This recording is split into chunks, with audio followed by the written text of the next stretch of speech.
Alerte à la trahison. Si vous croyez que l'ambition justifie tout, attendez une seconde et cliquez sur le bouton « J'aime ». Avez-vous déjà perdu quelque chose que vous aviez construit de vos propres mains? L'odeur du champagne rance et du désespoir collait à Marcos Vidal comme une seconde peau. À 45 ans, il ajusta son nœud papillon. La soie lui semblait être une corde. Il regarda du coin de l'œil la femme à ses côtés. Pénélope Solis, tout en angles marqués et en rires exagérés, pressa son bras. « Chérie, n'es-tu pas excitée? » murmura-t-elle, ses yeux parcourant le somptueux grand salon de l'hôtel Alhambra Palace à Grenade. Ce soir, on célébrait Innovation Dynamique, son ancienne entreprise, une compagnie qu'il avait élevée à partir de zéro, pour la voir ensuite lui être arrachée lors d'un divorce amer avec Helena Torres. Il avait emmené Pénélope, 28 ans, comme un mouvement délibéré, un calcul froid, une démonstration publique de sa nouvelle vie, de son nouvel amour, un défi lancé au passé. Il voulait qu'Helena le voie, qu'elle regrette ce qu'elle avait perdu. Mais lorsque les doubles portes s'ouvrirent et qu'un silence sépulcral s'abattit sur la foule, la façade soigneusement construite de Marcos s'effondra. Là, au bras du milliardaire industriel Don Ricardo Santillana, se trouvait Helena. Et elle ne se contentait pas d'entrer. Elle irradiait chaque centimètre de la femme que Marcos avait aimée autrefois. Mais maintenant, elle était quelque chose d'autre. Quelque chose qu'il ne pouvait plus toucher. La nuit méticuleusement planifiée de Marcos commença à s'effilocher dès l'instant où Helena Torres entra dans le grand salon. L'air, dense du murmure des conversations polies et du tintement du cristal, semblait retenir son souffle. Pénélope, toujours attentive au changement de courant de l'attention, devint rigide à ses côtés, son sourire parfaitement peint vacillant. Marcos, cependant, ressentit un choc différent, un coup de poing viscéral qui lui coupa le souffle. Helena était une vision, un spectre d'une vie qu'il avait systématiquement démantelée. Sa robe vert émeraude profond, une cascade de soie brillant sous les lustres, contrastait avec les vêtements sobres et de coupe classique qu'elle avait préférés durant leur mariage. Ses cheveux sombres, habituellement modestes, étaient maintenant coiffés en vagues élégantes, retombant sur une épaule et captant la lumière comme des fibres de lune filée. Son visage, toujours frappant par sa beauté classique, avait une nouvelle luminescence, une confiance subtile qui n'existait pas lorsqu'elle était Madame Vidal. Mais ce furent ses yeux intelligents et expressifs, qu'il connaissait si intimement, qui le tinrent captif. Il brillait d'un triomphe silencieux, d'un pouvoir serein qui rendait la joie forcée de Pénélope bon marché et fragile en comparaison. Et puis, il y avait le bras qu'elle tenait, non pas le sien, plus jamais le sien. Don Ricardo Santillana, l'insaisissable titan technologique, l'homme dont le nom était synonyme d'innovation et d'immense richesse dans le panorama de Madrid et Barcelone. Sa présence était une gravité en soi, un pouvoir tranquille qui exigeait le respect sans un seul mot.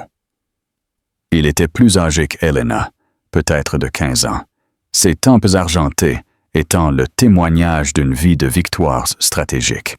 Mais son regard, lorsqu'il se posait sur Helena, était sans équivoque tendre, possessif de la manière la plus chevaleresque. Marcos ressentit une peur froide s'infiltrer dans ses os. Ce n'était pas seulement Helena qui se présentait. C'était Helena arrivant avec un point d'exclamation, un coup d'éclat qui résonna dans toute la salle. Il avait amené Pénélope comme une arme, un bouclier beau et vivace contre le fantôme de son passé, une déclaration publique qu'il avait tourné la page, qu'il prospérait. Il avait imaginé Helena, peut-être, avec une aventure mineure, une liaison de rebond, quelqu'un d'oubliable. Il l'avait même imaginée paraissant un peu diminuée. Certes, il ne l'avait jamais imaginée radieuse, sûre d'elle et de manière indéniable et irrévocable avec Don Ricardo Santillana. Pénélope, récupérant sa contenance d'une inspiration brusque, se pencha vers lui. « Qui est-ce » chuchota-t-elle, sa voix teintée d'un tremblement inconnu. Marcos avala le goût de cendre dans sa bouche. « Mon ex-femme » réussit-il à dire, les mots ayant un goût de venin. Une vague de murmures s'étendit dans la salle. Des chuchotements comme une marée silencieuse montaient et descendaient. « C'est Helena Torres avec Don Ricardo Santillana.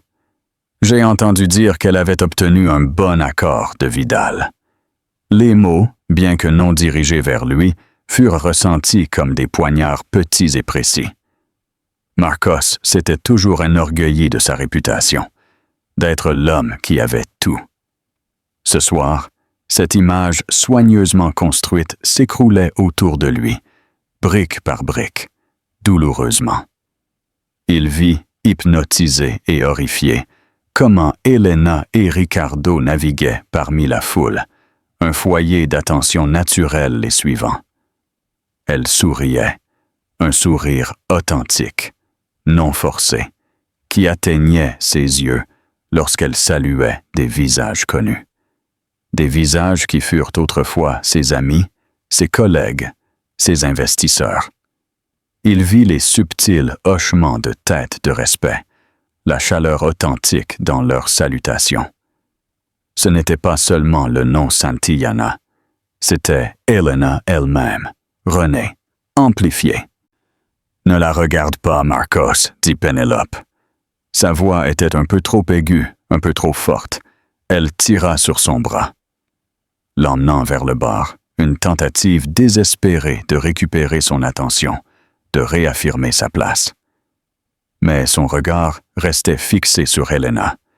Il la vit rire, un son doux et mélodique qui remplissait autrefois leur foyer, maintenant partagé avec un autre homme. Il vit Don Ricardo se pencher, sa tête près de la sienne, et un sourire privé passer entre eux. C'était une intimité qui transperça Marcos plus profondément que n'importe quelle accusation. Il se souvint du jour où elle était partie, de la tranquille détermination dans sa voix, de la résignation fatiguée dans ses yeux. Il l'avait dédaignée alors, convaincu qu'elle reviendrait, qu'elle ne pourrait survivre sans lui, sans la vie qu'il lui procurait. Dans son arrogance, il s'était cru indispensable. Maintenant, en l'observant, il se rendait compte de la profondeur de son erreur de calcul. Elle ne se contentait pas de survivre. Elle s'épanouissait, fleurissant d'une manière qu'elle n'avait Baoggio l'Amduc avec Louis. Jamais. Un serveur passa avec un plateau de coupe de champagne. Marcos en saisit une, buvant le vin mousseux d'un seul trait. Les bulles ne parvenaient pas à étouffer l'ardeur dans sa poitrine. Pénélope, sentant son retrait, tenta de l'impliquer, parlant avec animation de la décoration, de la musique, de n'importe quoi pour le distraire. Mais ces mots n'étaient qu'un bruit de fond, un bourdonnement sans sens contre le bruit assourdissant de ses propres remords. Il avait espéré se sentir triomphant ce soir, voir un reflet de douleur ou d'envie dans les yeux d'Helena. Au lieu de cela, c'était lui qui se tordait, tel un poisson hors de l'eau, haletant.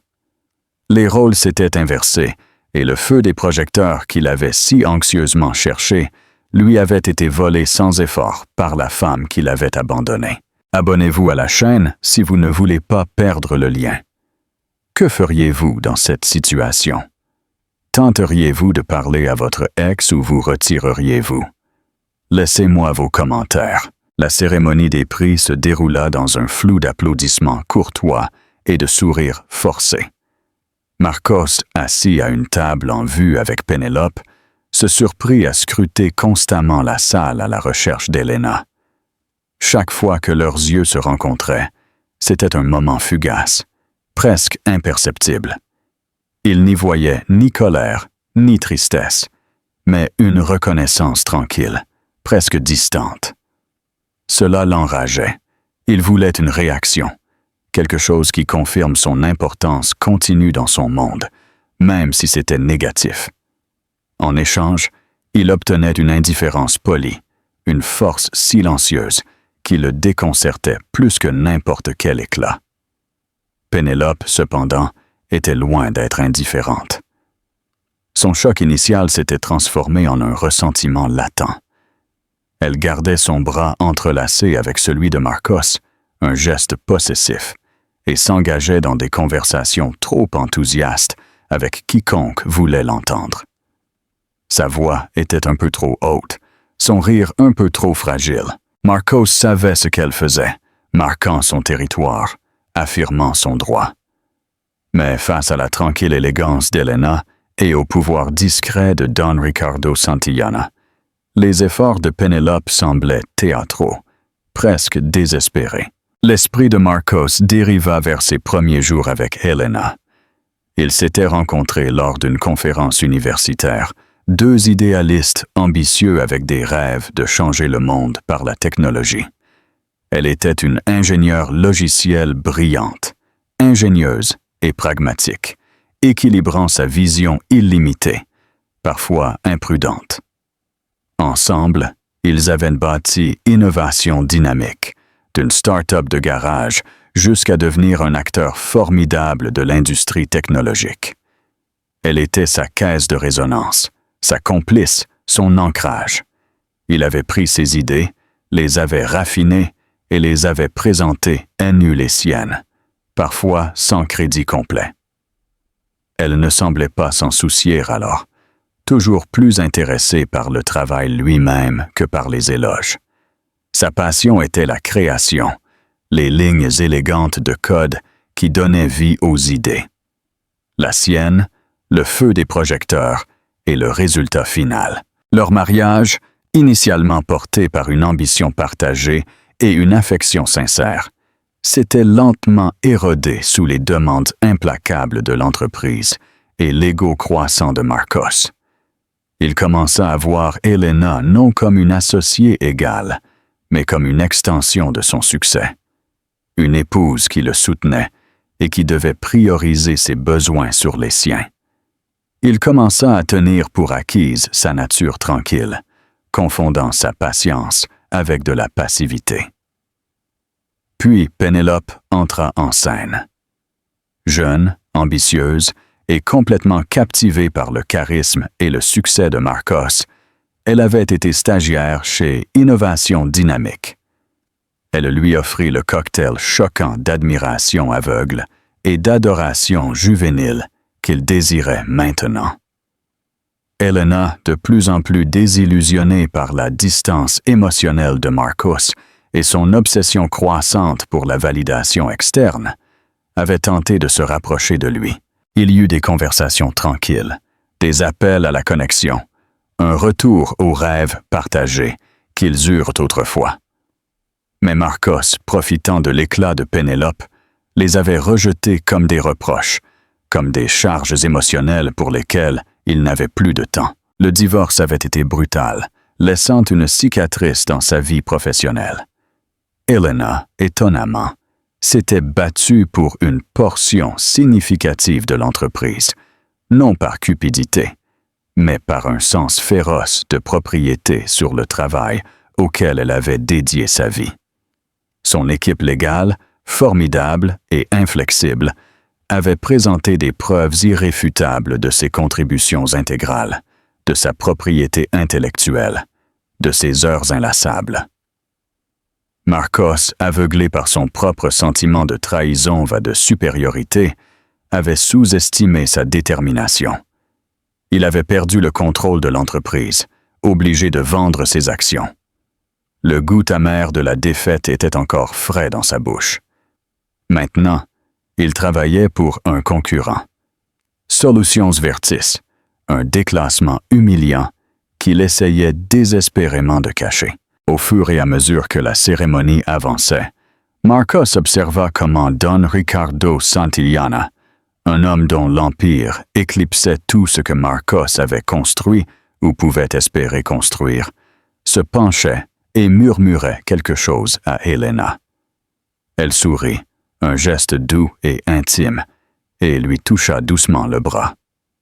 Ce geste, si naturel, si aimable, fut une dague pour le cœur de Marcos. Il se souvint d'Helena touchant son bras ainsi, une communication silencieuse, une présence réconfortante.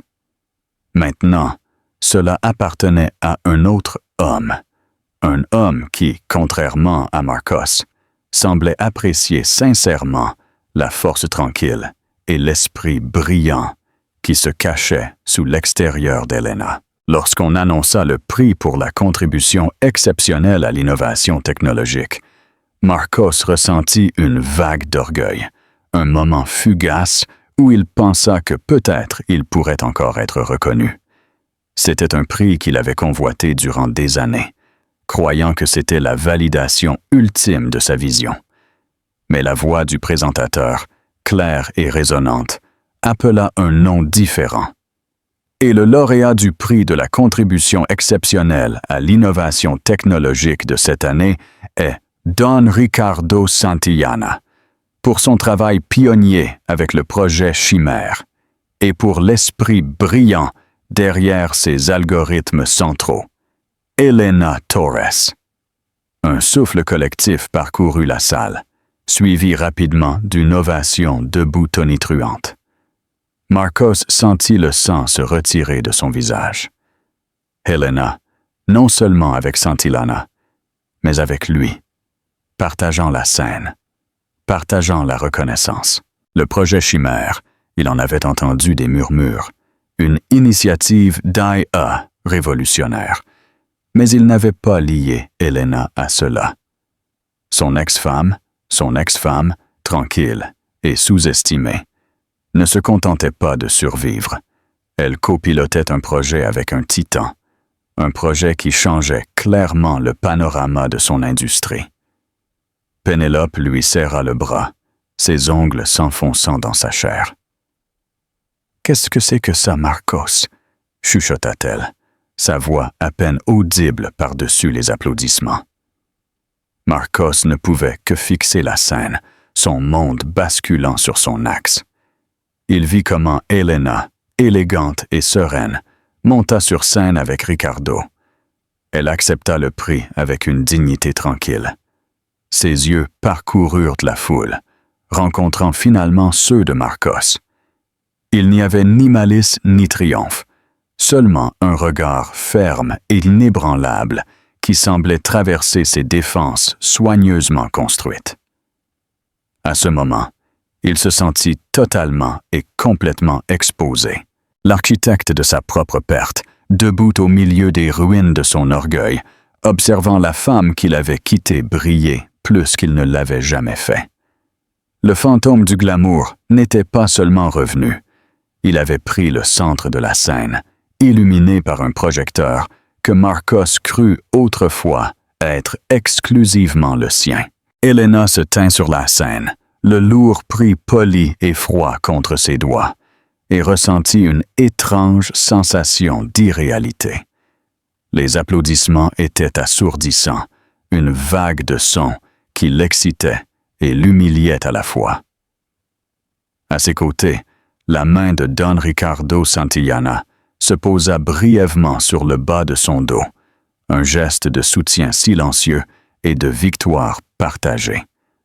Sa présence l'ancrait, un ancrage solide et rassurant dans le tourbillon de lumière clignotante et de regards d'adoration. Ses yeux, presque involontairement, cherchèrent Marcos Vidal parmi la foule. Elle le trouva instantanément, son visage étant un masque d'incrédulité, Pénélope se serrant à son bras comme à une bouée de sauvetage. Une lueur de quelque chose, non pas du triomphe, mais une compréhension, traversa Helena. Il ne s'agissait pas de vengeance, il ne s'agissait pas de lui montrer quoi que ce soit. Il s'agissait de reconnaître sa propre valeur, ses propres contributions, enfin, sortir à la lumière qu'elle lui avait permis de monopoliser pendant si longtemps. Quand elle parla, sa voix était claire et ferme, résonnant à travers le microphone. « Merci. C'est un immense honneur d'être ici ce soir, recevant cette reconnaissance aux côtés de Don Ricardo Santillana. » Le projet Chimère fit-elle une pause, un sourire authentique ornant ses lèvres, fut une œuvre d'amour, un témoignage de ce que l'on peut accomplir lorsque des esprits brillants collaborent avec une vision partagée. Je veux remercier spécialement mon incroyable équipe, dont la dédicace inlassable a donné vie à nos algorithmes. Elle fit une pause en regardant Don Ricardo avec de la chaleur dans les yeux. Et merci à Ricardo pour sa confiance inébranlable, son leadership visionnaire, et pour avoir créé un environnement où l'innovation prospère réellement. Le public explosa de nouveau. Marcos observa chaque mot comme une nouvelle coupure. Il se souvint des longues nuits qu'Elena avait passées à programmer, ses yeux brillants de passion, ses doigts volant sur le clavier. Il se rappela les innombrables idées qu'elle avait proposées, les solutions qu'elle avait conçues, les innombrables fois où lui avait pris ses idées, les avait polies et les avait présentées comme les siennes, profitant des éloges qui en résultaient. Il avait toujours su qu'elle était brillante, mais il avait balayé sa tranquille intensité comme un manque d'ambition, une préférence pour le second plan. Il s'était trompé terriblement et lourdement. Alors que Elena et Ricardo descendaient de la scène, ils furent immédiatement entourés de personnes qui leur souhaitaient le meilleur, des leaders de l'industrie désireux de les féliciter, de profiter de leur gloire réfléchie. Marcos observa Elena, animée et engagée. Son rire s'entendait faiblement dans la salle. Elle était resplendissante. Non seulement par le feu des projecteurs, mais par une joie intérieure, une sensation d'accomplissement qui émanait d'elle. N'oubliez pas de laisser votre opinion sur la vengeance et le vrai succès dans les commentaires. Pénélope, cependant, ne se contenta pas de rester dans l'ombre. « Marcos, nous devrions aller les féliciter, » dit-elle, sa voix doucement sucrée, mais avec un accent acide. « Ça ferait bien, chérie professionnelle. » Marcos savait que c'était une tentative à peine voilée de s'affirmer, de s'insérer à nouveau dans le récit. Il savait aussi que c'était une idée terrible. Son humiliation semblait trop fraîche, trop crue. Mais Pénélope, toujours persistante, le poussait déjà vers la foule qui entourait Elena et Ricardo. Il n'eut d'autre choix que de suivre, se sentant comme un agneau conduit à l'abattoir. Alors qu'il s'approchait, un chemin sembla se libérer, comme si la foule reconnaissait instinctivement la collision imminente. Elena, au milieu d'une conversation avec un éminent capital risqueur, leva les yeux, son sourire vacillant légèrement en voyant Marcos et Pénélope s'approcher. Ricardo, toujours perceptif, plaça une main rassurante sur son bras. « Elena, chérie !» s'exclama Pénélope, sa voix dégoulinant d'une chaleur artificielle. « Félicitations! C'était tout simplement incroyable. Nous n'avions aucune idée que tu étais impliqué dans le projet Chimère. » Quelle surprise! L'insinuation implicite, la suggestion qu'Elena avait caché son génie, ne passa inaperçue pour personne. Le sourire d'Elena resta bref, bien qu'il n'atteignît pas totalement ses yeux. « Merci, Pénélope. Ce fut un voyage exigeant, mais gratifiant. » Son regard se tourna ensuite vers Marcos, froid et dévaluateur. « Marcos! » Elena, réussit-il à dire, sa voix un peu rauque. Il sentit le poids du prix qu'elle tenait, la preuve tangible de son ascension, un contraste frappant avec sa propre chute précipitée. « Félicitations! Je suis vraiment impressionné. » Les mots avaient le goût de cendre dans sa bouche, étouffé par son propre orgueil et son remords. Don Ricardo Santillana s'avança. Sa présence imposante, son regard ferme et inébranlable, rencontrant celui de Marcos. « Marcos !» dit sa voix profonde et mesurée, dépourvue de toute chaleur. Ça fait un moment. Il n'y avait pas d'animosité. Seulement une évaluation tranquille, presque clinique. Ricardo n'était pas un homme qui gaspillait son énergie dans des disputes mesquines. C'était un homme de pouvoir, de résultats, et il voyait clairement Marcos comme quelqu'un d'insignifiant. « Pénélope !» intervint-elle, tentant de s'affirmer. « Don Ricardo, c'est un honneur de vous rencontrer enfin. Je suis Pénélope Solis, la partenaire de Marcos. » Elle tendit une main parfaitement manucurée, espérant un moment de reconnaissance, un soupçon d'intérêt. Le regard de Ricardo se porta brièvement sur Pénélope, un signe de tête courtois, presque dédaigneux. Il lui prit la main, une poignée brève et ferme.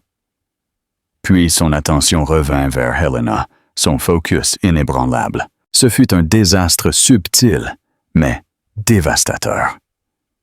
Et le sourire forcé de Pénélope se tendit. La conversation qui suivit fut un balai insupportable de superficialité polie. Marcos se sentit de plus en plus comme un étranger, un fantôme à sa propre veillée funèbre. Il entendit des fragments de conversation autour de lui sur le potentiel du projet Chimère, sur les entreprises philanthropiques de Ricardo, sur la réputation grandissante d'Helena dans le domaine de l'IA.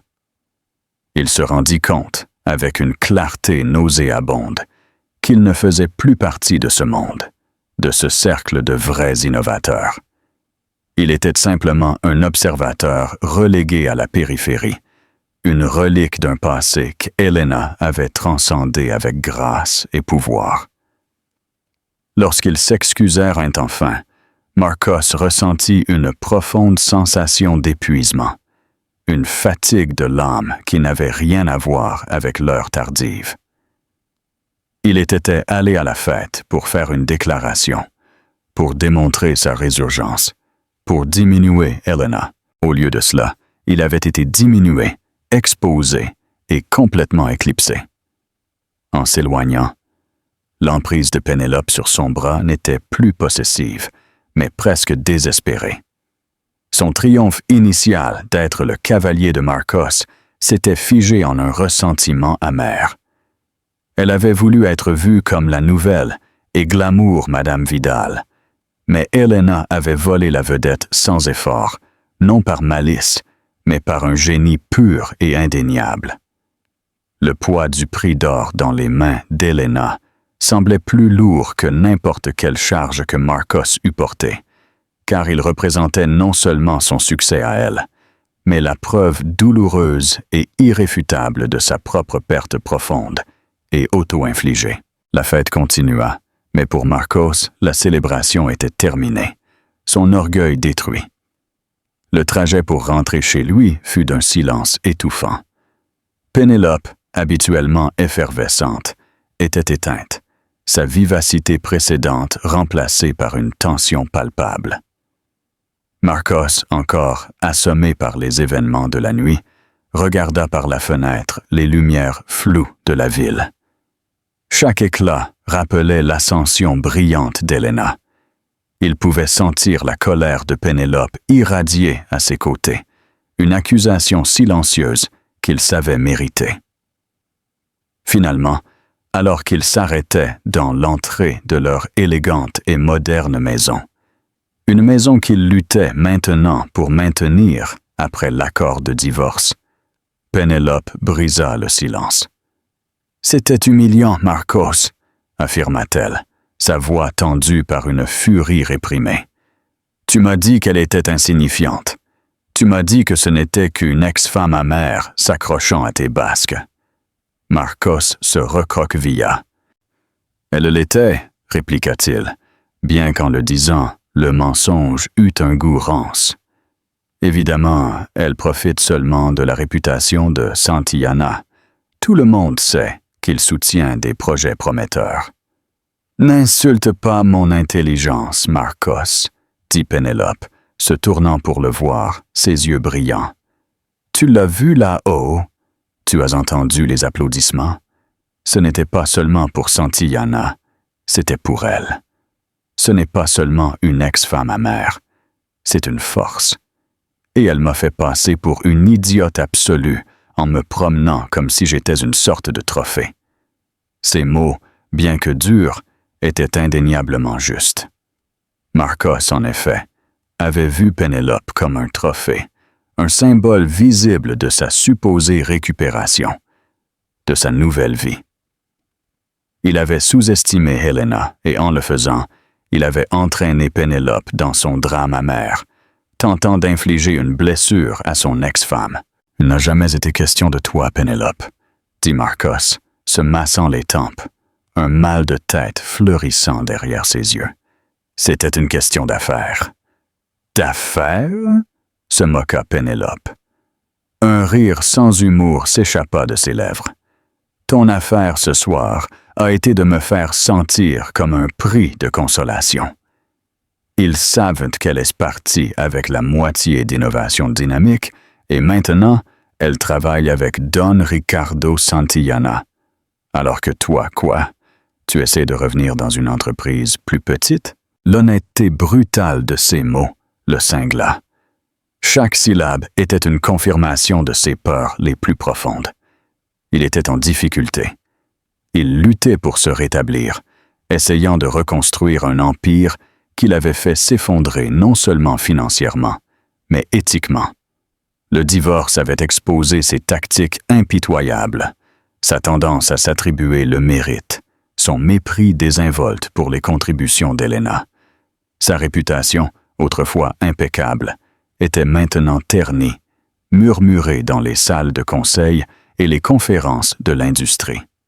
« Je vais bien, » dit-il, mais sa voix manquait de conviction.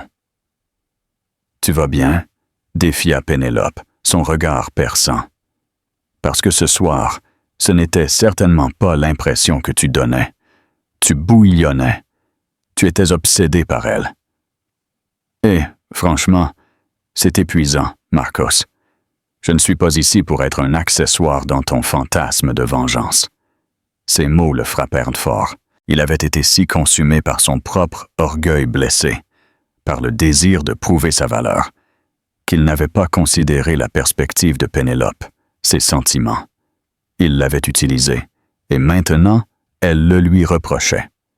L'écho de sa trahison, autrefois dirigé vers Helena, réverbérait maintenant dans sa relation avec Pénélope.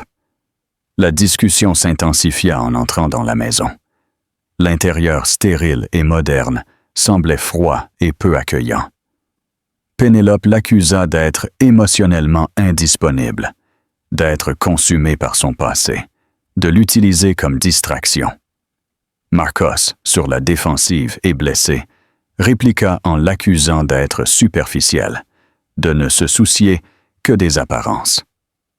Les vérités laides qu'ils se lancèrent l'un à l'autre mirent à nu les failles de leur relation superficielle, désormais des abîmes. Finalement, Pénélope leva les mains, exaspérée.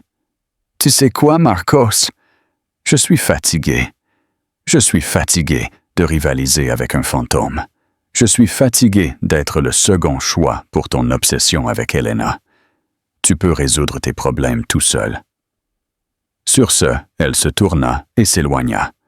Pas vers sa chambre d'amis, comme d'habitude, mais vers la porte principale. « Pénélope, où vas-tu? » cria Marcos, un soupçon de panique surgissant en lui. Ce n'était pas prévu. Elle s'arrêta sur le pas de la porte, la main sur la poignée.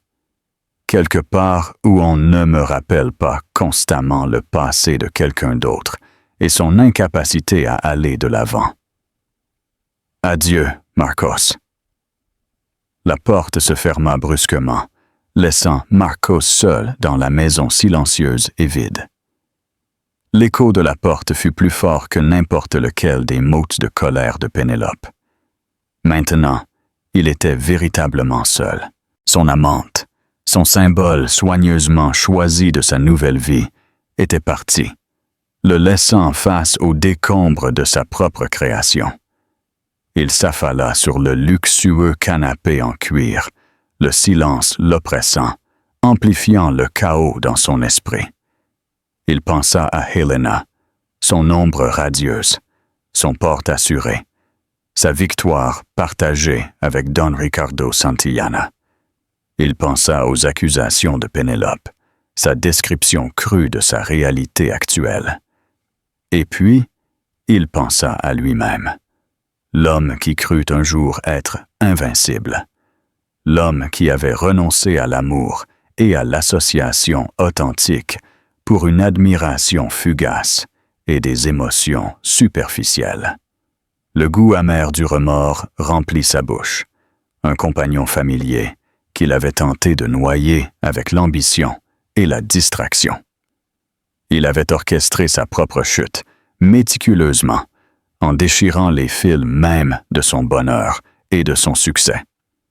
Ce soir, à la fête des prix, il n'avait pas seulement perdu le feu des projecteurs, il avait tout perdu ce qui comptait vraiment. Et pour la première fois depuis longtemps, Marcos Vidal ressentit non seulement de la colère ou de l'orgueil, mais un vide profond et douloureux qui résonnait avec la trahison.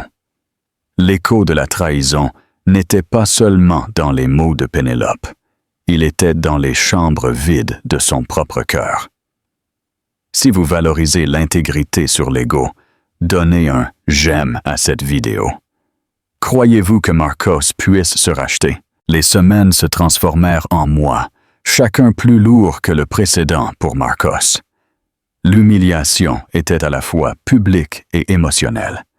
Les contrats devinrent plus difficiles à conclure, les investisseurs plus indécis, et les murmures sur son intégrité devinrent plus forts. Le départ de Pénélope avait laissé un vide, mais ce n'était pas le vide émotionnel d'un amour perdu.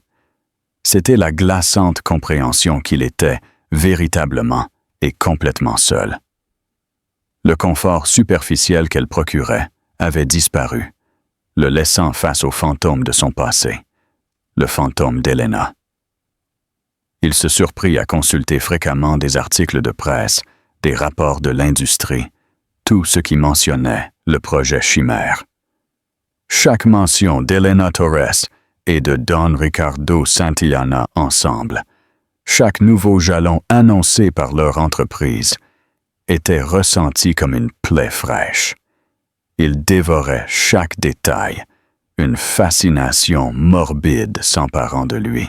Il vit des photos d'Helena dans des conférences, donnant des présentations avec une autorité et une confiance qu'il n'avait jamais véritablement reconnue en elle. Elle ne faisait pas que prospérer, elle ascendait. C'était une force intellectuelle enfin reconnue et célébrée. Le propre travail de Marcos en souffrit. Son nouveau poste chez Solutions Vertis, un concurrent d'innovation dynamique, lui semblait un rappel constant de sa dégradation. Il lui était difficile de se concentrer, son esprit revivant constamment des scènes de son mariage, disséquant là où tout avait mal tourné. Leur passion partagée, les nuits tardives alimentées par le café et les rêves. Il se souvint de la tranquille force d'Helena, de sa croyance inébranlable en leur vision, même quand lui doutait de lui-même. Il vit le point d'inflexion clairement maintenant, le lancement du produit phare d'innovation dynamique, Nexo. C'était une création d'Helena, ses algorithmes en formant le noyau. Pourtant, lors de la grande inauguration, Marcos avait accaparé le feu des projecteurs, mentionnant à peine son nom, savourant les applaudissements comme s'il avait conjuré la merveille de rien du tout. Il se souvint de l'expression de son visage cette nuit-là, un subtil soupçon de déception dans ses yeux, rapidement masqué par un sourire courtois.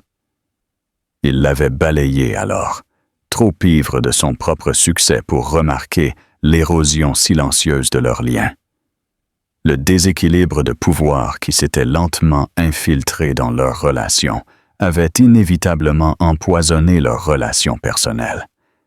Il s'était habitué à son soutien tranquille, à son travail inlassable en coulisses, assurant toujours son succès. Il avait cessé de la voir comme une partenaire égale et, à la place, comme une épouse qui le soutenait, dont le rôle principal était de faciliter son ambition. Cela l'avait aveuglé à la connexion authentique, au profond respect qui les avait unis autrefois. Incapable de supporter le silence de sa maison, Marcos se retrouva dans son bureau, entouré de reliques de sa vie antérieure, des prix marqués d'innovation dynamique, des photos de lui serrant la main de figures puissantes, et une seule photographie, presque oubliée, sur son bureau. C'était une vieille photo, prise peu après leur mariage. Elena, radieuse dans une simple robe blanche, riait, son bras entrelacé avec le sien. Lui, plus jeune, plus innocent, un sourire authentique sur son visage, sans la tache du cynisme et de l'ambition qui le consumerait plus tard. Il leva la photo, ses doigts traçant le visage souriant d'Elena. Il se souvint des rêves qu'il avait partagés alors, des rêves simples de construire quelque chose de significatif. Il se souvint de la sensation d'association authentique, de savoir que quelqu'un le soutenait, non par obligation, mais par un but, un amour partagé. C'était un contraste frappant avec la nature transactionnelle de ses relations actuelles, particulièrement avec Pénélope, qui s'était dissoute si facilement lorsqu'il ne servait plus son but. Ce n'était pas seulement la perte de l'entreprise, ou l'humiliation publique, ou même le départ de Pénélope. C'était la perte d'Elena, la femme vibrante et brillante qu'il avait aimée respecter autrefois, la femme qu'il avait activement éloignée. Il avait troqué la connexion authentique contre l'admiration fugace, la substance contre la superficialité et, ce faisant, il avait perdu le bien le plus précieux qu'il eût jamais possédé, une véritable partenaire, une égale, une âme sœur. Il ferma les yeux sur l'image d'Elena sur scène avec Don Ricardo Santillana, vive dans son esprit. Il vit le respect dans les yeux de Ricardo, la façon dont il l'écoutait véritablement, la façon dont il semblait l'apprécier. C'était un rappel cruel de ce qu'il avait perdu, une leçon douloureuse sur la véritable signification de l'association. Les chapitres tacites de leur vie ensemble, ceux qu'il avait négligé d'écrire, les moments qu'il avait balayés comme insignifiants, réclamaient maintenant son attention. Il se souvint de ses critiques douces, de ses suggestions tranquilles, toutes conçues pour améliorer leur entreprise, pour l'améliorer lui. Il les avait vues comme des défis à son autorité, comme des signes de son mécontentement, plutôt que comme des expressions de son soin et de sa dédicace. Marcos passa le reste de la nuit à examiner de vieux plans, des documents de conception et des comptes rendus de réunions d'innovation dynamique. Il vit sa marque partout, son codage élégant, ses analyses perspicaces. Il vit les projets pour lesquels il s'était attribué tout le mérite, des projets qui étaient indéniablement les siens dans leur genèse. La preuve de son appropriation était écrasante, indéniable. Il ne s'était pas contenté de la tenir pour acquise, il avait activement effacé ses contributions, tissant un récit où il était le seul créateur. Il se rendit compte, avec une clarté glaçante, que le succès d'Elena avec Don Ricardo Santillana n'était pas seulement un nouveau chapitre. C'était la continuation d'une histoire qu'il avait tenté de faire taire, une histoire de talent profond, de dédicace inébranlable, qui avait enfin trouvé son public légitime, sa scène légitime. Marcos Vidal, l'architecte de sa propre perte, resta avec rien d'autre que le silence résonnant de ses remords et la vérité douloureuse et indéniable des chapitres tacites qu'il avait choisi égoïstement d'ignorer. La façade que Marcos avait construite si méticuleusement commença à s'effondrer sérieusement. Son rendement chez Solutions Vertis déclina.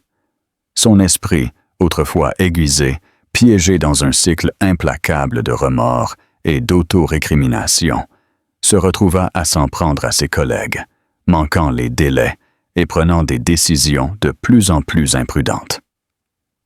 Son chef, David Chen, un homme astucieux mais patient, finit par l'appeler dans son bureau.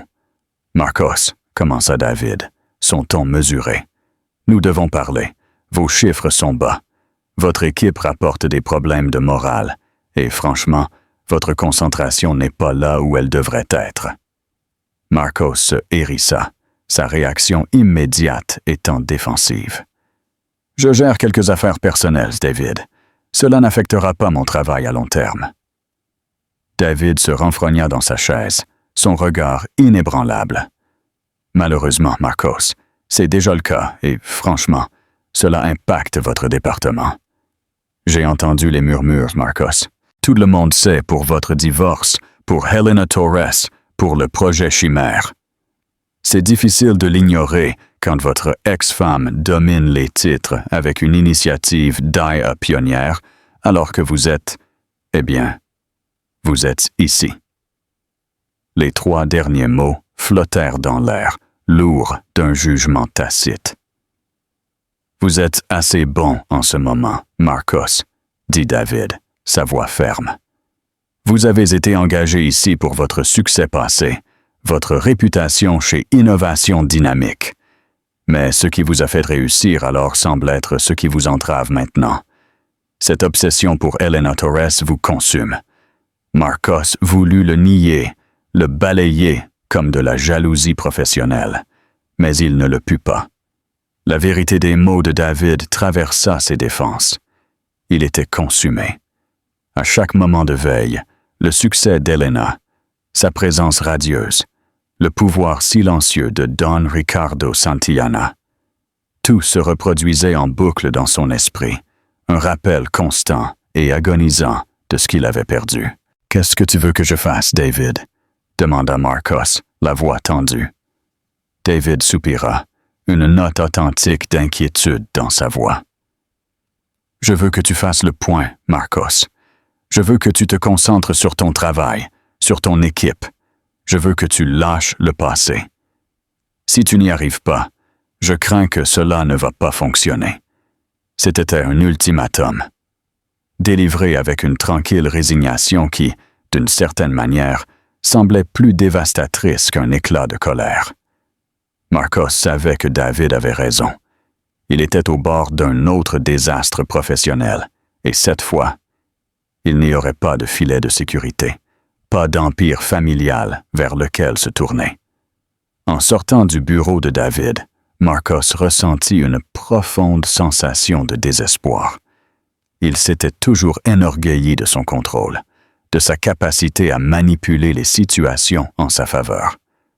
Maintenant, il se sentait complètement impuissant, voyant comment sa vie s'effondrait, fil par fil, douloureusement. Cette nuit-là, il rentra chez lui.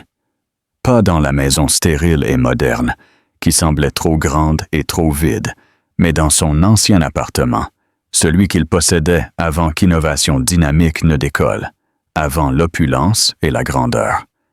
Il était plus petit, plus accueillant, rempli de quelques vieux livres et d'un matelas usé. Il s'assit là, entouré des fantômes de son passé plus simple, une époque avant que l'ambition ne torde ses valeurs. Il fit défiler son téléphone, non pas en quête de nouvelles, mais d'autre chose, quelque chose qu'il n'avait pas vu depuis des années. De vieilles publications sur les réseaux sociaux, des photos archivées. Il trouva des photos d'Helena et lui, jeunes, vibrants, lors de pique-niques de l'entreprise, dans de petites réunions de l'industrie, avant les prix et les éloges. Il vit son sourire authentique, ses yeux brillants d'enthousiasme, une subtile déférence envers lui, qu'il avait autrefois prise pour de l'admiration, mais qu'il reconnaissait maintenant comme un respect tranquille pour sa vision initiale. Il se souvint d'une conversation en particulier au début de leur mariage. Il travaillait tard, alimenté par du café à emporter, débattant d'un problème complexe de codage. Elena eut une grande percée, une solution brillante qui optimisa tout leur processus. Il se souvint de l'émotion, de l'excitation partagée, de la joie authentique de la création collaborative. Instinctivement, il s'était approché de sa main, la serrant, son cœur plein d'une chaleur qui allait au-delà du succès professionnel. À ce moment, ils n'étaient que deux esprits brillants, unis par un but commun, profondément connectés. Mais ensuite, le matin suivant, il avait présenté sa solution comme la sienne, désireux d'impressionner les investisseurs. Il avait même insinué qu'Elena avait simplement aidé. Il vit sa réaction, une tension à peine perceptible autour de sa bouche. Mais elle n'avait rien dit. Elle avait toujours été la force tranquille, celle qui priorisait le travail sur la gloire personnelle. Il avait exploité cela. Il l'avait sapé systématiquement, non par malice, mais avec un mépris désinvolte, qui était peut-être encore plus cruel. Le fil effiloché de sa vie n'était pas seulement une crise professionnelle. C'était une crise d'identité, un règlement de compte moral. Il se vit lui-même pour qui il était réellement devenu. Non pas le visionnaire qu'il aspirait à être, mais un homme qui construisit son succès sur le dos des autres. Un homme qui priorisa l'ego sur l'intégrité, la superficialité sur la connexion authentique. Commentez si vous croyez que l'honnêteté brutale de David Chen est ce dont Marcos avait besoin. Si ce moment touche votre corde sensible, n'oubliez pas de liker. Le silence de l'appartement n'était plus vide. Il était plein de la cacophonie de sa propre culpabilité, des échos de ses erreurs passées. Il savait avec une certitude glaçante qu'il ne pouvait continuer sur ce chemin. Le fil effiloché de sa vie était sur le point de se rompre, le laissant seul avec des morceaux brisés. Il devait trouver un moyen de le réparer, non seulement pour sa carrière, mais pour sa propre âme. Et il se rendit compte que cela exigeait un niveau d'honnêteté, d'humilité, qu'il n'avait Bao Jiosohu Trukdei. Le chemin vers la rédemption, il le savait, serait bien plus dur que n'importe quelle ascension professionnelle qu'il eût entreprise. Le chemin vers l'autoréflexion fut solitaire, douloureux pour Marcos. Il prit au sérieux l'ultimatum de David Chen, non seulement comme une menace pour son travail, mais comme une dure évaluation sur la direction que prenait toute sa vie. Il commença par couper l'afflux constant de nouvelles sur Elena vers le projet Chimère. Il cessa de suivre les comptes de l'industrie, évita les magazines technologiques, s'obligea à se concentrer uniquement sur son travail actuel chez Solutions Vertis. Ce fut difficile, comme un toxicomane qui se désintoxique d'une addiction puissante, mais il savait que c'était nécessaire. Il commença aussi à écouter activement son équipe. Il demanda leur avis, considéra authentiquement leurs suggestions, donna du crédit à qui le méritait. Ce fut inconfortable au début. Son équipe, habituée à son style autocratique, le regardait avec suspicion. Mais, lentement graduellement, un changement subtil s'opéra. Il vit l'éclat de respect dans leurs yeux lorsqu'ils reconnaissaient leurs efforts, l'enthousiasme authentique lorsqu'ils incorporaient leurs idées. Ce fut une petite victoire, mais ce fut un début. Au-delà du travail, Marcos chercha une aide professionnelle. Il trouva une thérapeute, la docteure Evelyn Reed, une femme au comportement tranquille, à l'esprit incisif. Dans leur session, il commença à déballer des années d'insécurités enfouies, ce besoin lancinant de validation externe qui avait poussé son ambition à des extrêmes destructeurs. Il parla de son enfance, de son père émotionnellement distant, de son désir désespéré de prouver sa valeur. Il parla d'Helena, de leur premier jour, va de sa glissade graduelle vers le sentiment de supériorité. Vous avez bâti quelque chose d'incroyable avec Helena, Marcos, observa la Dre Reed durant une session. Mais ensuite vous avez commencé à croire que c'était seulement à vous. Va quand elle a affirmé sa propre valeur. Vous l'avez ressenti comme une menace pour votre identité. Marcos sentit un nœud se former dans sa gorge. Je ne pouvais supporter l'idée qu'elle réussisse sans moi, qu'elle n'ait pas besoin de moi.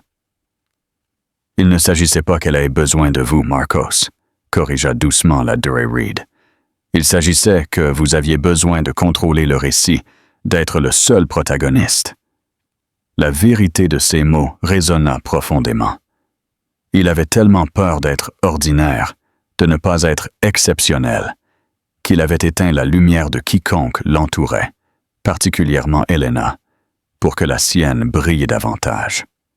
Maintenant, il voyait que la vraie force ne venait pas d'éclipser les autres, mais de les autonomiser, de reconnaître leur génie. Un après-midi, après une session particulièrement épuisante avec la Dr. Reed, Marcos se retrouva marchant sans but dans la ville. Il passa devant une petite librairie indépendante, un endroit que Louis et Helena avaient l'habitude de visiter durant leurs jours universitaires. Il s'arrêta, une vague de nostalgie l'envahissant. Il passait des heures à parcourir les étagères, discutant de philosophies obscures, partageant leurs rêves. C'était une époque de curiosité intellectuelle, de passion partagée, avant que les pressions de l'ambition ne corrompent leur pureté. Il entra. L'odeur familière du vieux papier va du café l'enveloppa. Il erra dans les allées, ses doigts traçant les dos des livres. Il se retrouva dans la section Science va Technology. Un titre en particulier attira son attention.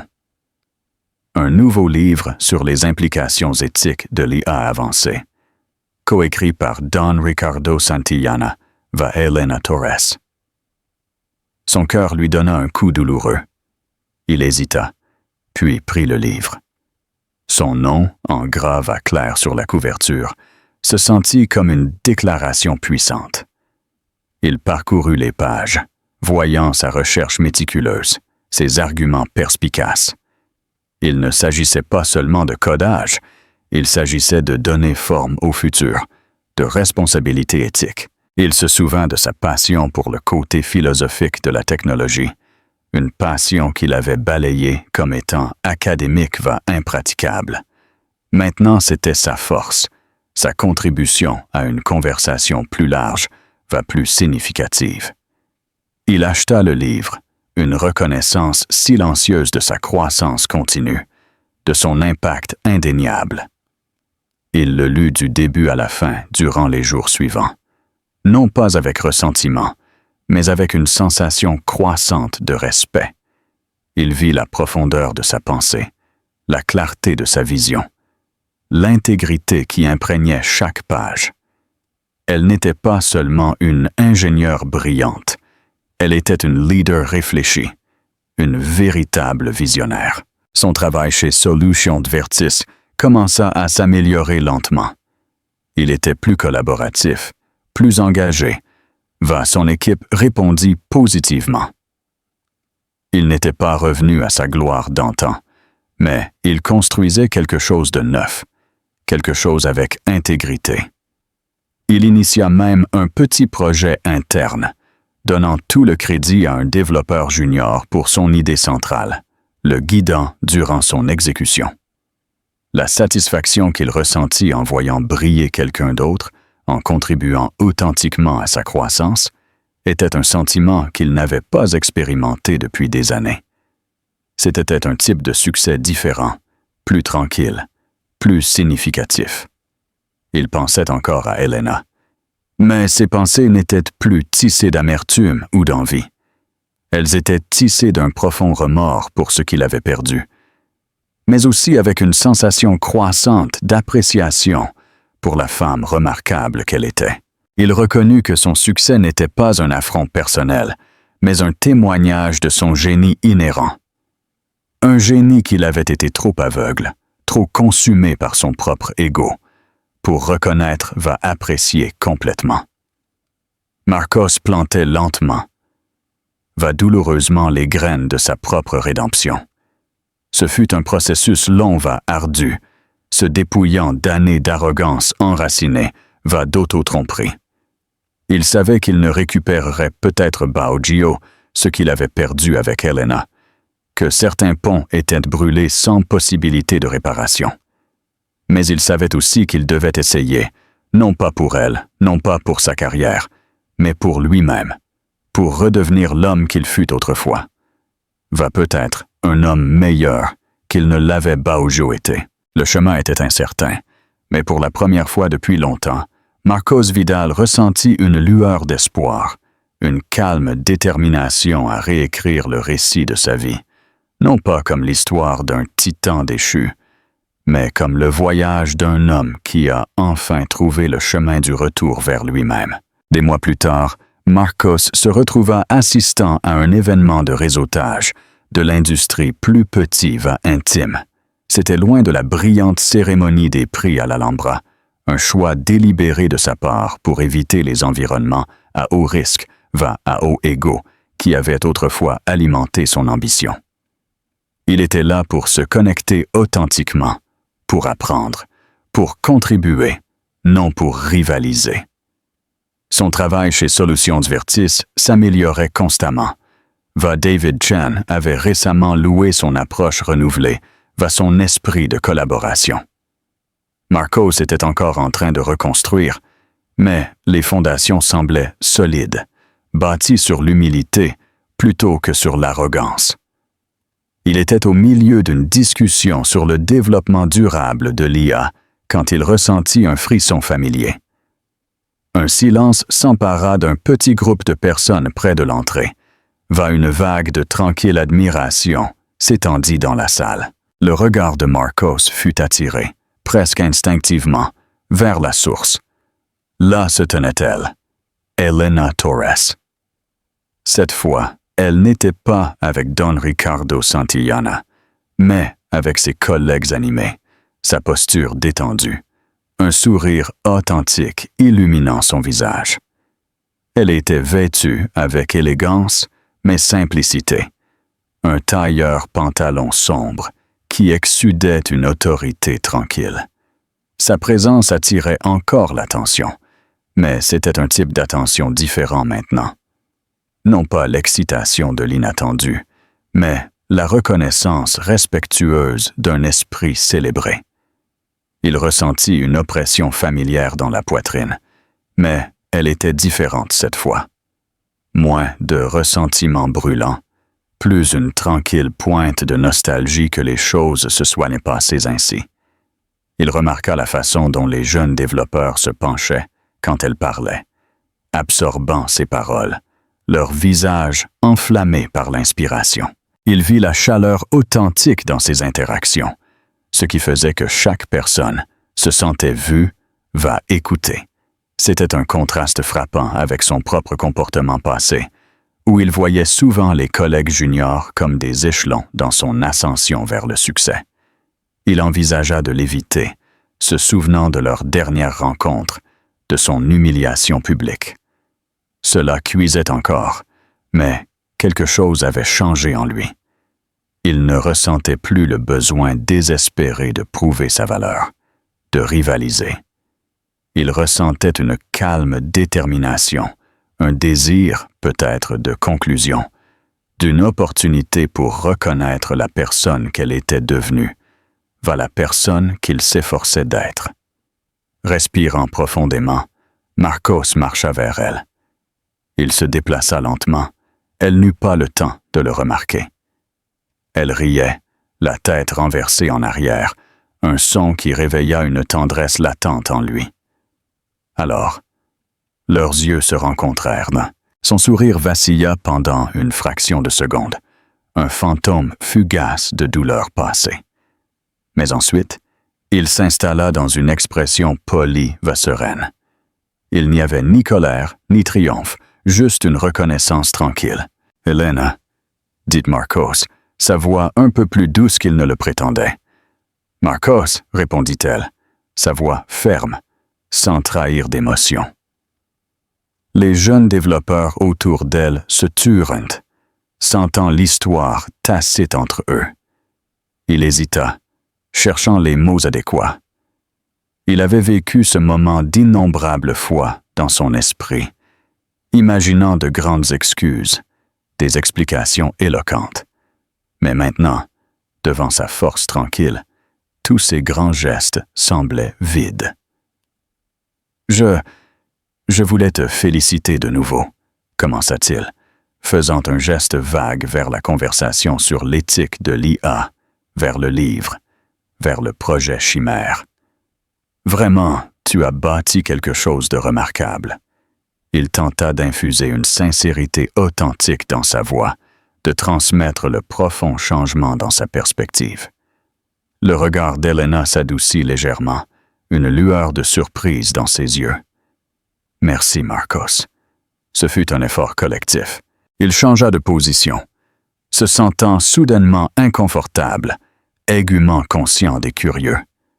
Les mots sortirent en rafale, une confession silencieuse qui se sentit autant libératrice qu'effrayante. Pour tout, pour la façon dont je t'ai traité, pour avoir tenu ton travail pour acquis, pour t'avoir tenu pour acquise. J'étais une personne différente alors, une personne pire. Helena écoutait, son expression indéchiffrable. Elle n'interrompit pas, n'interposa pas d'accusation ou de colère. Elle écouta simplement, ses yeux cherchant les siens, comme s'il cherchait la vérité derrière ses paroles. J'ai beaucoup réfléchi, continua Marcos, sa voix gagnant une tranquille gravité. Et maintenant, je vois à quel point je t'ai coûté réellement, non seulement financièrement, mais émotionnellement, professionnellement. Tu méritais bien plus. Tu méritais d'être reconnu pour ton génie alors, tout comme tu l'es maintenant. Un tremblement faible, presque imperceptible, passa par les lèvres d'Helena. Il vit une lueur de quelque chose dans ses yeux. Non pas de la douleur, non pas de la colère, mais une profonde fatigue, longuement enfouie. Il t'a fallu beaucoup de temps pour le voir, Marcos, dit-elle, sa voix douce mais avec un acier sous-jacent. Je sais, beaucoup de temps, répliqua-t-il, son regard inébranlable. Et je n'ai pas le droit de demander pardon, mais j'ai senti que je devais le dire, le reconnaître, pour ma propre paix, si ce n'est pour rien d'autre. Helena garda le silence un moment, ses yeux fixés dans les siens. La curiosité du moment, les curieux s'étaient dispersés en silence, leur laissant de l'espace. C'était juste Marcos va Helena, debout au milieu du bourdonnement de l'événement de réseautage, affrontant le poids de leur passé partagé. Le passé est le passé, Marcos, dit-elle finalement, sa voix un peu plus chaleureuse qu'avant. Il s'agit de ce que tu en fais maintenant. Une petite étincelle d'espoir s'alluma en Marcos. J'essaie, admit-il, avec une vulnérabilité authentique dans sa voix. J'essaie vraiment d'être meilleur, de travailler avec intégrité, d'apprécier les gens qui m'entourent. Helena offrit un sourire faible, presque imperceptible. C'est tout ce que n'importe qui peut faire, Marcos. Continue d'essayer. Elle n'offrit pas l'absolution. Elle ne tendit pas une main d'amitié. Et Marcos ne s'attendait pas à ce qu'elle le fasse, mais il y avait une tranquille acceptation dans son ton, une reconnaissance de son effort. Ce ne fut pas une réconciliation, mais ce fut un pas tentatif, fragile, vers la rédemption authentique. Alors qu'elle se tournait pour rejoindre ses collègues, une sensation de légèreté, presque de paix, s'installa en Marcos. Le fardeau qu'il avait porté si longtemps, le poids de la culpabilité tacite, avait enfin commencé à se lever. La rencontre fortuite n'avait pas mené à une réunion dramatique, mais à quelque chose de bien plus profond. Une reconnaissance tranquille de ses erreurs passées, va un aperçu fragile, va plein d'espoir d'un futur où il pourrait enfin, véritablement, commencer à guérir. La révélation de la preuve du dénonciateur envoya des ondes de choc à travers l'industrie technologique. L'histoire explosa, non comme un murmure, mais comme un tonnerre à travers les principaux médias. Innovation dynamique en scandale. L'ex-CEO accusé de vol de propriété intellectuelle envers son ex-femme, criaient les titres. L'image soigneusement sélectionnée de Marcos Vidal comme un fondateur visionnaire fut anéantie, remplacée par la sombre réalité d'un opportuniste trompeur. Marcos, suivant le conseil de David Chen, prit la difficile décision d'affronter la vérité de face. Il démissionna de Solution Vertis, émettant une déclaration publique qui fut aussi crue et honnête qu'il le put. Il admit avoir systématiquement sous-estimé les contributions d'Helena. S'être approprié sa propriété intellectuelle va avoir favorisé une culture du privilège qui avait finalement conduit à sa chute. Ce fut une confession douloureuse et humiliante. Mais, en l'écrivant, il ressentit une étrange sensation de soulagement, presque libératrice. Le fardeau du mensonge qu'il avait porté si longtemps s'était enfin levé. La frénésie médiatique fut intense. Les experts débattirent de son héritage. D'anciens collègues exprimèrent leur déception. Les forums en ligne explosèrent de vitriol. Pénélope, comme on pouvait s'y attendre, se hâta de se distancier, émettant une déclaration sur sa méconnaissance des actions passées de Marcos. Il ne reçut pas d'appel de soutien, ni de message de consolation. Il était véritablement seul dans son règlement de compte public. Pendant ce temps, l'impact sur Helena et sur le projet Chimère fut significatif. Bien que les algorithmes centraux fussent indéniablement les siens, l'imbroglio avec Innovation Dynamic et les actions passées de Marcos créèrent des complexités légales. Les rapports de presse questionnèrent initialement l'intégrité de la technologie fondamentale, craignant qu'elle ne soit contaminée par le scandale. Ricardo Santillana, cependant, fut un allié formidable.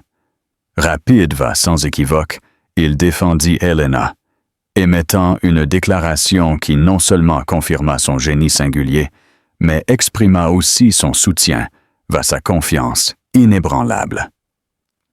Il initia un audit indépendant de la propriété intellectuelle du projet Chimère, promettant publiquement de garantir la totale transparence de rectifier toute injustice historique.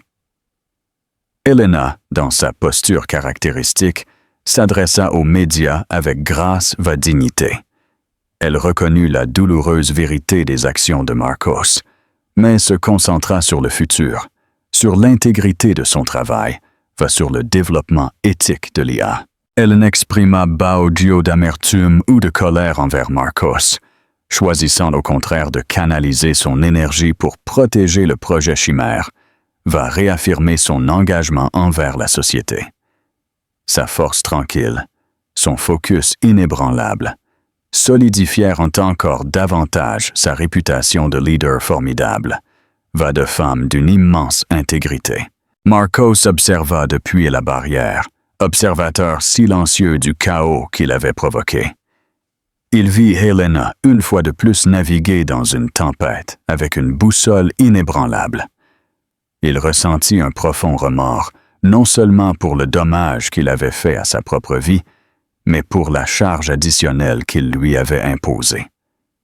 Il commença le lent, ardu processus de réparation. Il se mit en contact avec les avocats d'Helena, offrant sa pleine coopération dans toute procédure légale liée à la propriété intellectuelle passée. il renonça à toute réclamation restante de son accord de divorce, insistant pour que tous les actifs liés à Innovation Dynamique soient réévalués méticuleusement, va que toute portion démontrablement sienne lui soit transférée. Ce fut une goutte d'eau dans l'océan en comparaison des années d'appropriation, mais ce fut un début. Un après-midi tranquille, il reçut un courrier électronique inattendu. C'était de Helena.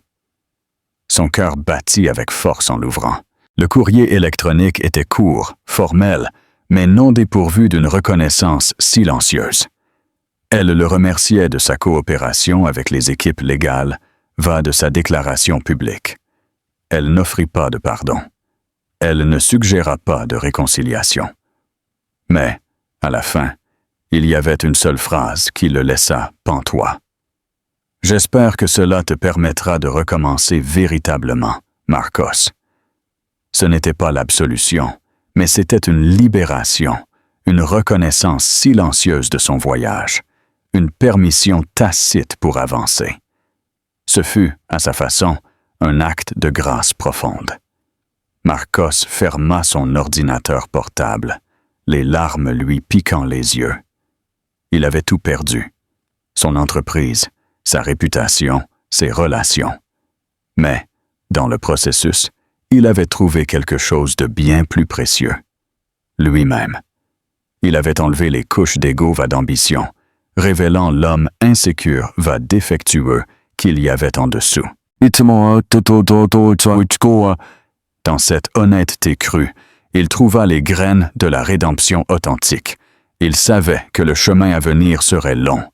Il devrait reconstruire sa vie de zéro, non pas sur une base de tromperie, mais sur une base d'intégrité, va d'humilité.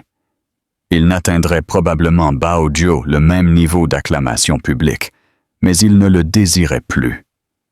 Son véritable succès, il s'en rendit compte, résiderait dans une vie vécue avec un but, de contribution honnête, va en valorisant véritablement les gens qui l'entouraient. La fête des prix, où il avait emmené sa maîtresse pour humilier son ex-femme, s'était convertie, ironiquement, en le catalyseur de son règlement de compte le plus profond. Helena, simplement en étant elle-même, en brillant de sa propre lumière, avait exposé l'obscurité en lui. Et, dans cette exposition, dans cette douloureuse révélation de la vérité, il avait fait ses premiers pas tentatifs vers la véritable rédemption. Il porterait les cicatrices de son passé.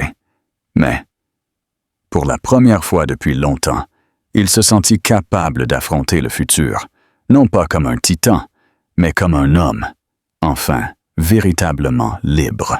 Conclusion profonde. Le prix de la superbe ne fut pas seulement un moment d'humiliation publique pour Marcos Vidal. Ce fut le catalyseur qui déclencha une cascade de révélations, défaisant lentement sa vie méticuleusement construite. De l'écho de la trahison lors du départ de Pénélope, jusqu'à la dévastatrice révélation de son vol de propriété intellectuelle, le voyage de Marcos fut une exploration du pouvoir, de l'ego, va du véritable coup de l'ambition déchaînée. Son chemin vers la rédemption, ardent va public, l'obligea à confronter ses défauts les plus profonds, va à embrasser une humilité qu'il n'avait Baodio su qu'il possédait. Cette histoire nous rappelle que le véritable succès ne se mesure pas en éloge ou en richesse, mais en intégrité, en conscience de soi, va en courage pour affronter notre passé, va construire un futur plus honnête. Que pensez-vous de la transformation de Marcos? Croyez-vous que sa rédemption fut suffisante ou que le châtiment public était nécessaire? Laissez-nous votre opinion dans les commentaires. Si vous avez aimé cette réécriture, donnez un like, va partager. Et n'oubliez pas de vous abonner à la chaîne pour plus d'histoires captivantes sur le pouvoir va le pardon.